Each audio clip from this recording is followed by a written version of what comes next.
welcome to the news on Magic Bricks now. I'm Jayachandra. Let's take a look at the top headlines. The centre will notify final set of rules for the real estate regulator within the next 10 days, well in time for its self-set October 31st deadline. The states, however, are lagging behind. We tell you who is ready to roll out a regulator by 2017. As an organisation, RMZ will be looking at going for REITs sometime next year. We plan to roll out the REITs in Q3 of 2017. After SEBI unveiled new set of rules for REITs or real estate investment trusts recently, RMZ Corporation is all set to roll out its first REIT by the third quarter of 2017. RMZ Corp chief confirmed to Magic Bricks now that the corporation will officially file its REITs application by first quarter next year. And in Mumbai, blow for citizens' participation. The civic body of Mumbai, BMC, will not study every individual suggestion it has received for the Mumbai Development Plan 2034. This is because the recently appointed committee has only 1 month to sift through 84,000 suggestions.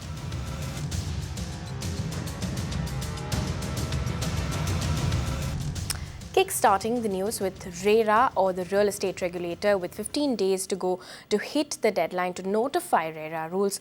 Magic Bricks now conducted a status check. Is your state RERA ready?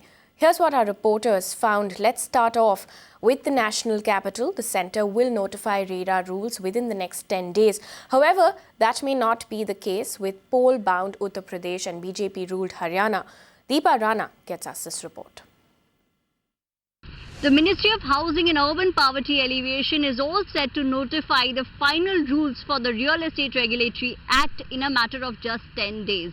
In fact, the Secretary of Housing confirmed to Magic Bricks now that the public opinions have been incorporated in the draft rules for RERA, and also the final rules for the Real Estate Regulatory Act have been sent to the Law Ministry for vetting. Meanwhile, states like UP and Haryana have already started their preparations.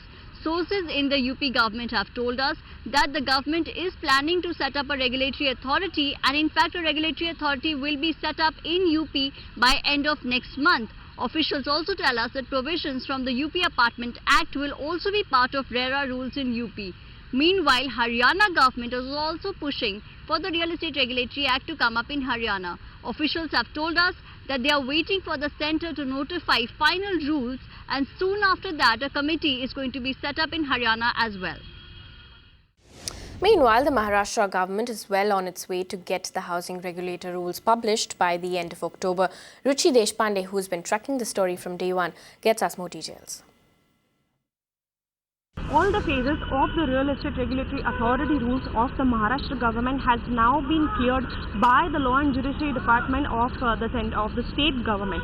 Now, sources from the Maharashtra Housing Ministry tell Magic Bricks now that earlier there were 2 phases of the rules regarding the Maharashtra Housing Regulator that were yet to be cleared, as we first told you here on Magic Bricks now. But now all the phases of the same rules of the Real Estate Regulator for the Maharashtra government have now been cleared by the state's Law and Judiciary Department. Now, what these sources also tell Magic Bricks now is that after this clearance that has been received from the Law and Judiciary Department, they will go ahead and set a date for putting up these rules for suggestions and objections, which also means that this is when these rules will be published by the Maharashtra government. The next step after suggestions and objections will be to get the final approval of the Chief Minister of the state, and then these rules will be implemented right after. Remember that as per the central government has mandated, as per the central government's Real Estate Regulatory Authority, or RERA, it requires all the states to get in place the rules for their respective state housing regulators by the end of this month, that is the 31st of October. The state of Maharashtra leading the way for a real estate regulatory authority there. But how far away is Karnataka to come up with a RERA? Let's listen in to TB Jayachandra, Minister of Law and Parliamentary Affairs. We have framed the rules, and now we have sent it to the administrative department, and they have to bring it to the cabinet. And after that, the cabinet approves it. it will be approved. The Karnataka also, we have 2 acts of our own on the same line. I think in view of this new enactment, I think we have to give up one act or repeal one act. And the other act also, there is some this encroachment is also there. So I'm just thinking what to do, whether to repeal both the acts and come up with a new act or something like that. We are thinking. We have to constitute a tribunal. There is no other way. Tribunal is very much essential as per the act, and we have to constitute it. We want it is to be enacted early in Bangalore because we were expecting this sort of a legislation from the Parliament. It has come now. One side the builders, another side the beneficiaries. Both are being cheated. Without a proper regulation, we can't move further.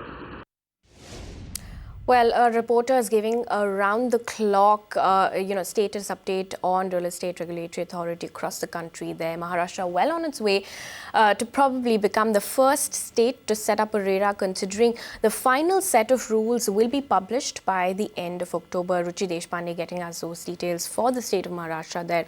In the meantime, Haryana and UP are also coming up with rules, and finalizing those rules is what we heard. We also heard that the rules in the state of Karnataka have been framed and have been sent to the administrative department.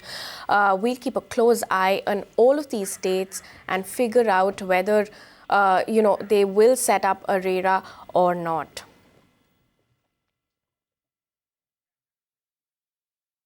At the moment, we have Rajiv Chandrasekhar joining us on the phone line to give us more details on the state of Karnataka. Thank you so much for joining us here on Magic Bricks. Now, first of all, tell us, how far away is Karnataka in framing these rules in the first place, final set of rules? No, I don't think there has been too much progress in Karnataka on this, because they were supposed to first notify the interim authority for it, which is usually the Principal Secretary Housing. That has not been notified by the government, and then they are supposed to take all steps to form the real estate regulator. So there has been, I think, very little progress made in this state, and I don't think we can underestimate the tremendous pressure and the influence that builders are putting on not just this state government, but other state governments to try and delay this as much as possible. Mr. Chandrasekhar, are you effectively saying that Karnataka will fall behind in submitting the rules by the end of October? I don't know. I'm not the government of Karnataka, fortunately, but given all of their problems.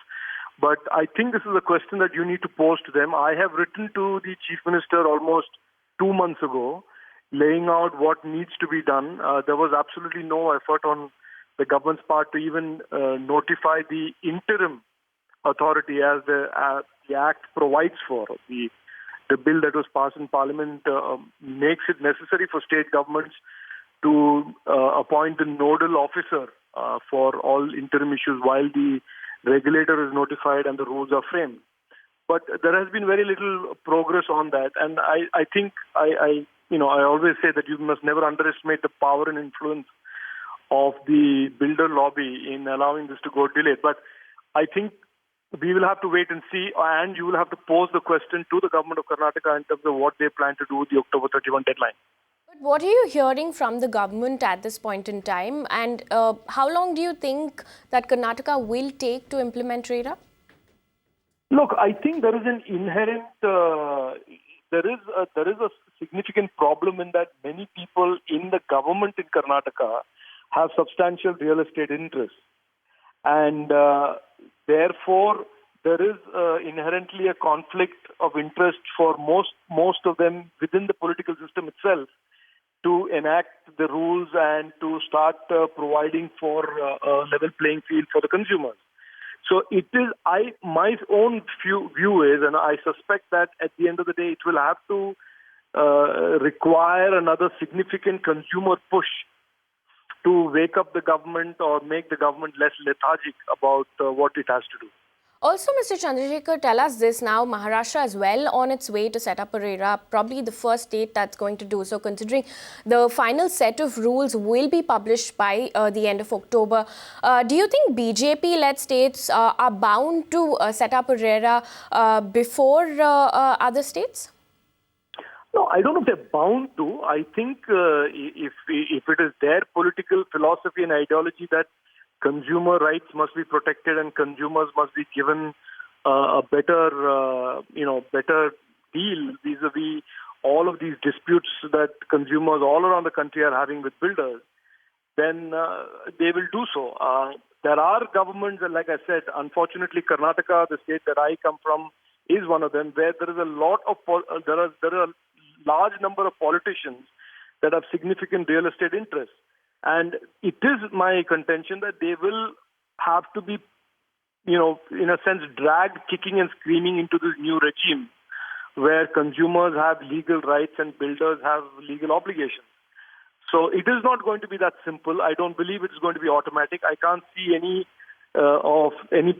in the Karnataka government rushing to implement RERA. I can see that most people off the record are quite reluctant. So it will require, I believe, a consumer awakening if things don't happen by October 31st to put pressure on the government to do the right thing. All right, Mr. Chandrasekhar, thank you so much for joining us here on Magic Bricks Now with that perspective. Moving on to Mumbai now. Potholes in Mumbai have claimed another life. This time, 26-year-old dentist Neha Meechandani was run over by a truck after she was thrown off a bike when it fell into a pothole. The fatal accident took place near Khemani Chowk area on Thursday. Meechandani was riding pillion with her father and was on her way to Ambernath. Just 2 weeks ago, in a similar accident, 21-year-old Rizwan lost his life due to potholes at JJ flyover. Now, keeping it with Mumbai, for all those Mumbaikars who were looking forward to an active participation in drafting city's development plan, here's disappointing news. BMC, the civic body of Mumbai, is left with just 1 month time to study 84,000 objections submitted by citizens to the development plan. In fact, the civic body, which was supposed to call every individual who had filed an objection for hearing, is now going to count multiple objections as one. My colleague Disha Shah gets us exclusive details. Mumbai Civic Body BMC has decided that it is not going to hear all the suggestions and objections submitted by the citizens with regards to the Mumbai Development Plan for 2034. In fact, what we learn is that over the course of 2 months, from July to September 2016, BMC had received over 84,000 objections and suggestions from the citizens, but BMC clubbed the repetitive objections as one and claimed that it had received only 13,000 objections. In fact, what we also learn is that it's been a month now since citizens have submitted their suggestions, but nobody from the BMC has looked into the entire file. In fact, what we learn is that they are going to consider only key important issues, and they are going to call only those applicants personally for hearings, which they will decide next week. And next week they are going to start calling people for personal hearings, is what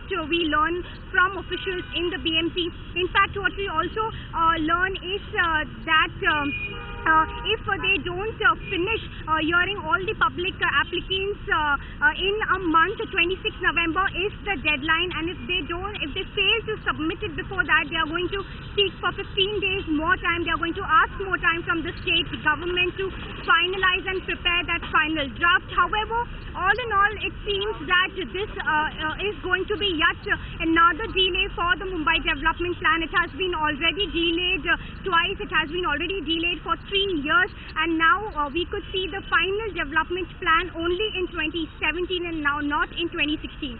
This is Disha Shah reporting here from Magic Bricks Now. On to some news from Chennai now, where an expert team of All India Institute of Medical Sciences, along with a UK-based specialist who had earlier examined Tamil Nadu Chief Minister Jayalalithaa, visited Chennai's Apollo Hospital again on Thursday. Earlier, a press release by the hospital said that the AIADMK Supremo continues to be under treatment and is being constantly monitored. Jayalalithaa was admitted to the hospital on the 22nd of September after she complained of fever and dehydration. On Friday, women wing of AIADMK offered prayers for Jaya's speedy recovery. Meanwhile, in Coimbatore, two Canara Bank employees, Ramesh and Suresh, were arrested for spreading rumours regarding Jayalalitha's health.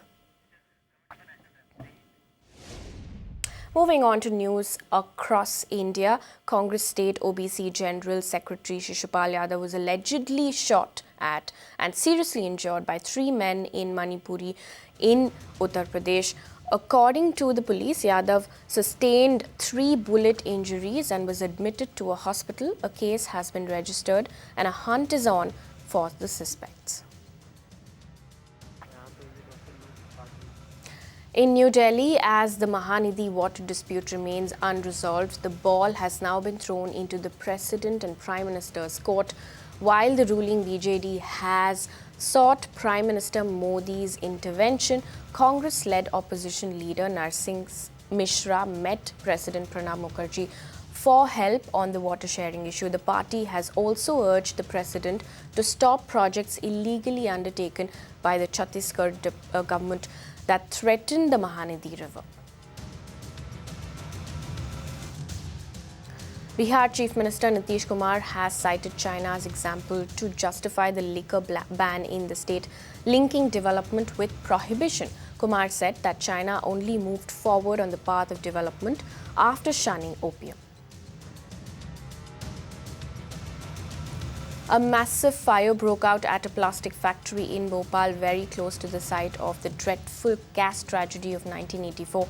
Police ordered the evacuation of buildings around the factory as firefighters reached the spot to put out the fire. No casualties or injured persons were reported. 4 days after a 13-year-old boy allegedly attempted to rape a 5-year-old, the Bombay High Court has asked the Maharashtra government to file a reply to a petition seeking CBI probe in connection with the alleged assault on 2 members of a Dalit family. And 2 groups of women clashed over a land dispute in Chuklapura village. 6 women were critically injured after the brawl turned violent, with stones and sticks being used by both groups against each other. The police is investigating the matter further.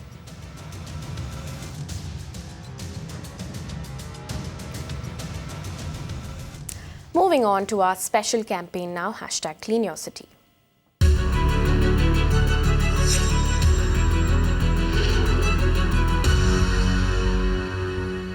On #CleanOurCity, we turn our focus to Pune. Now, Pune's garbage problem is raising a huge stink. The city has run out of space for garbage, and residents of the village near where the city has been dumping garbage are now protesting. Ruchi Deshpande gets us the special report. Pune has a stinking problem on its hands. The city generates about 1,600 tons of waste daily. It has run out of space in its sole dumping ground and has not yet identified a new location. In the meanwhile, the city's garbage is being dumped at Uruli Devachi, a dump yard located in the outskirts of Pune, a move that has not gone down well with the residents of the area. Highway दो dumping जो कचरा डालते हैं ना तो वो जल्दी से बंद होना चाहिए। हाई कोर्ट ने भी ऑर्डर दिया है कि ये कचरा ओपन डंपिंग तो आपने बंद करना चाहिए, लेकिन ये प्रशासन बंद नहीं कर रहे। बहुत तकलीफ है, ये डेपो जो है जल्दी से जल्द बंद होना मांगते हैं इधर से। The Pune Municipal Corporation meanwhile says it is aware of residents' objections but claims that its hands are tied. Reason: the state government has not yet allotted the PMC an alternative landfill site. Presently, PMC is cannot ship that dump yard directly to other place, but at present PMC is also trying to get the land from the state government as well as the central government. Then only it will be possible for PMC to divert some part of the garbage for processing as well as the landfill site at the other place. The PMC is clear. It will continue using the Uruli Devachi site till it is allotted an alternative one by the state. In the interim, the civic body is also working to reduce and segregate the garbage that the city generates. This process, in fact, starts at the housing society level itself, with almost 50,000 families already segregating waste at home. In Mumbai with Ruchi Deshpande, Kavita Krishnan for Magic Bricks Now. Now, you as a citizen can also do your bit. Join our campaign, #CleanYourCity. Let us clean our cities together. Contact details are flashing on your screen. Send us photos, videos, or you can even call us. We will come to your location and find out how you're doing your bit, making a Swachh Bharat.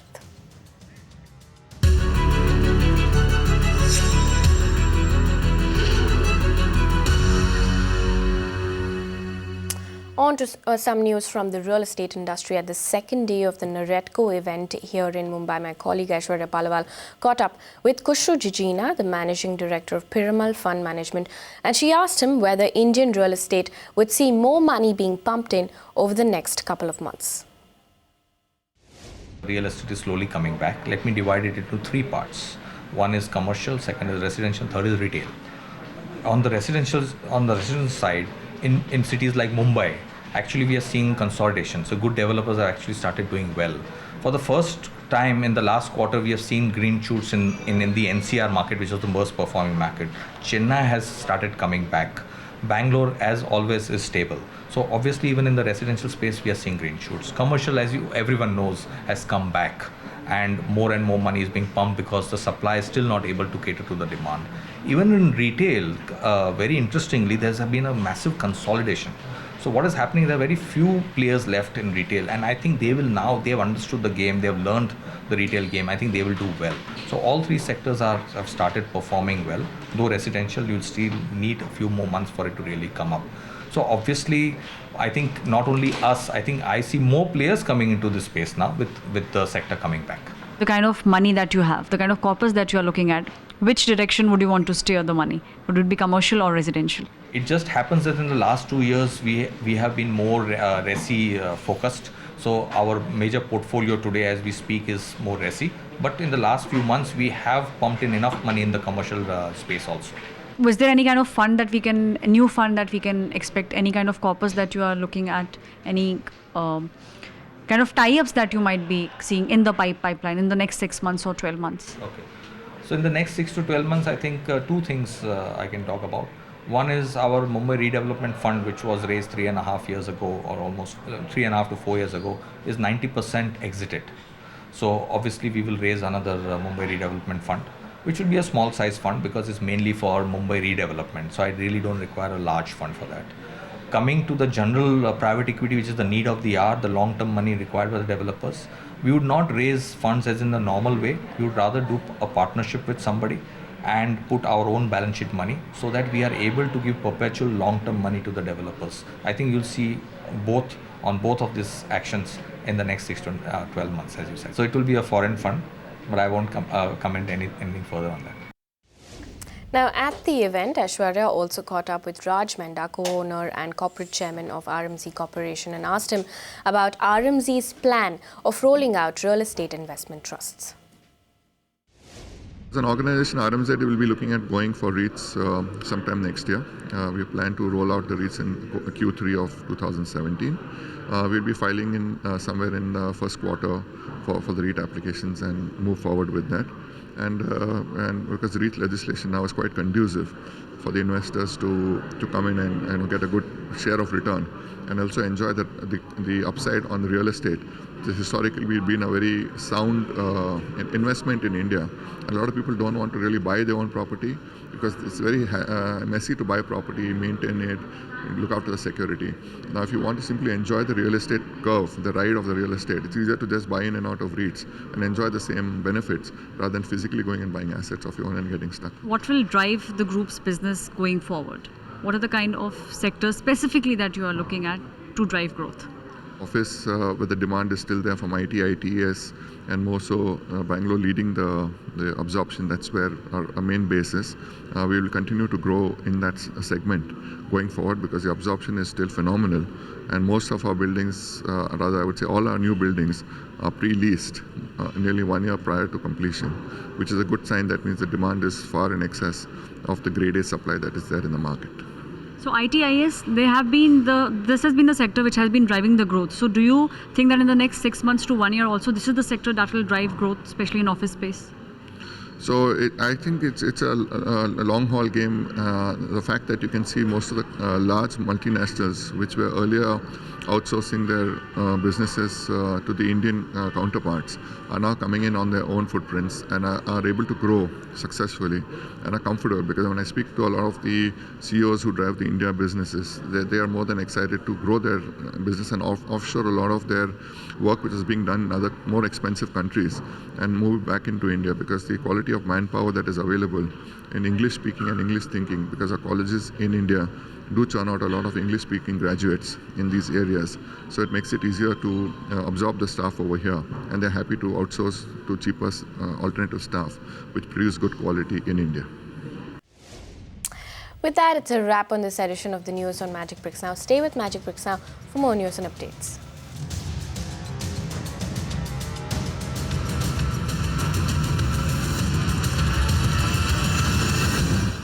You can watch live TV on our website mpnow.in. Find us on Facebook at facebook.com/magicbricksnow. And don't forget to click the like button. You can also follow us on Twitter at Magic Bricks Now. To stay updated with all our programming, hit the subscribe button on our YouTube channel by logging on to youtube.com/magicbricksnow.